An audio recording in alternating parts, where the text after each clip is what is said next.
We begin here. Scores of dismissed Tshwane workers have gathered outside the Metro's head office in the Pretoria CBD, demanding their salaries for last month, as well as to be reinstated with immediate effect. City officials and councillors are engaged in a council ordinary meeting with scores of police stationed inside and outside the council's offices. Over 200 workers affiliated to SAMU and Imatu have been sacked after embarking on an unprotected wage increase strike since July.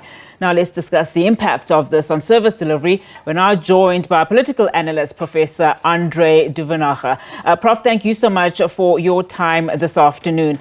So what do you make of this strike, by the workers affiliated to SAMU and Imatu, and of course the impact this might have on service delivery?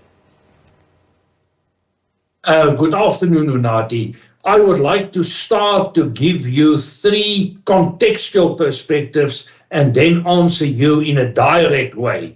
We have seen high levels of political instability in environments where opposition coalitions are taking control or lost control, but it was an unstable environment. We have seen that in Nelson Mandela Metropole. We have seen that in Johannesburg, to a certain extent in Mangaung, and also now in Tshwane. So I believe there is a lot of politics involved. Secondly, we have seen that the majority of metros, as is the case with other municipalities, has serious financial challenges. So also Tshwane. And the salary increase will cost them more than 600 million, which they cannot afford. And then we must also take into consideration that we are entering one of the most difficult national and provincial elections. And when it comes to Gauteng, there is a strong possibility that the ANC can lose its power. Now, what started off as an unprotected strike developed into what we can call sporadic incidents of violence. But it ran out of control, and basically today we can describe it as an organized crime activity. It is a well-coordinated attack against the city and I think the coalition government. It's not only about salaries, it is about the provincial government and giving the ground for the provincial government to intervene in a potentially unstable situation. I honestly believe that the police could have done a lot more in dealing with the situation. But your question directly is, it has a serious impact on service delivery in the Tshwane area. But what is an even bigger concern is that attempts to deliver these services were disrupted in a violent way. We have seen the burning out of vehicles, we have seen attacks on individuals, and that is completely unacceptable. And I think that the police in many ways should have taken stronger action. We know that many of these cases are at the court at the moment, and it seems as if someone would like to disrupt these court activities by not directly, by indirectly participating in these patterns of instability. Prof, thank you for contextualizing it so well. I'd like to talk about the first point that you actually made in as far as high levels of instability where coalitions are concerned. In as far as Tshwane is concerned, so far we've seen over 120 workers have been dismissed. Now we have the EFF, of course, with the workers outside the metro offices there, saying that it wants to put pressure on Tshwane Mayor Celeste Brink so that he can find ways in which to reinstate the workers, or else, in fact, they told my colleague Patricia Fasaki, who was out there, was speaking to them. So, of course, given your response, this has a lot to do with politics as well. Is this also a sign, an indication that the multi-party coalition in Tshwane is under threat? Well, there's no doubt that there's a lot of pressure on the coalition in Tshwane. But I would like to differentiate between two ways of conducting politics. The one way is the democratic process. We have elections, we have a coalition government. Why not allowing them to take the decisions? That is what democracy is all about.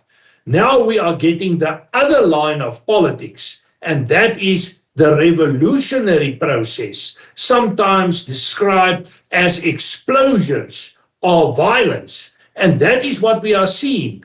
The EFF is not prepared to deal with this matter in a democratic way within the democratic chambers, legislators, wherever the process is conducted. They rather embark on a revolutionary process. And to me, this is signaling red lights for our democracy. And I must tell you, if democratic decisions is ending up in violence, like we have seen in places like Tshwane, Johannesburg, and other areas, this is a serious threat for the consolidation of our democracy and the working of democratic elections and the outcome of these elections. Let's talk now about what Cilius Brink, or what is in front of Cilius Brink. I mean, he's been accused of being arrogant, racist, and out of touch with what the people of Tshwane want. I mean, the DA has been in power in that province in Tshwane for a while now. What about his responsibility and the onus on him as a leader to listen to just some of the calls that have been made, not only by political parties? Well, to start with, he received a municipality that is basically bankrupt. And the responsible government in this context was an ANC government. And the problem is that he needs to take tough decisions, and maybe like financial decisions. We know that Tshwane, like the majority of other metros, are facing serious financial troubles and challenges. This is coming against the backdrop of the Treasury warning government that they cannot overspend. Our foreign debt at the moment has developed from about 500 billion in 26 to 4.7 trillion this year, and if the tendency continue, it will be 6 trillion in 2025. At this point in time, we find it difficult to get finances to pay the rates and all the additional money for the loans in order to get our system going. And at this point in time, the government structures cannot afford an increase. Now, if I am a manager, despite my political orientation, and I am not linked to any political party, my decision will also be not to pay the additional salary increases, because we cannot afford it. It's not in the general interest. And I think that is the context wherein the coalition government should act. But now they are confronted by forces I would like to describe as revolutionary forces.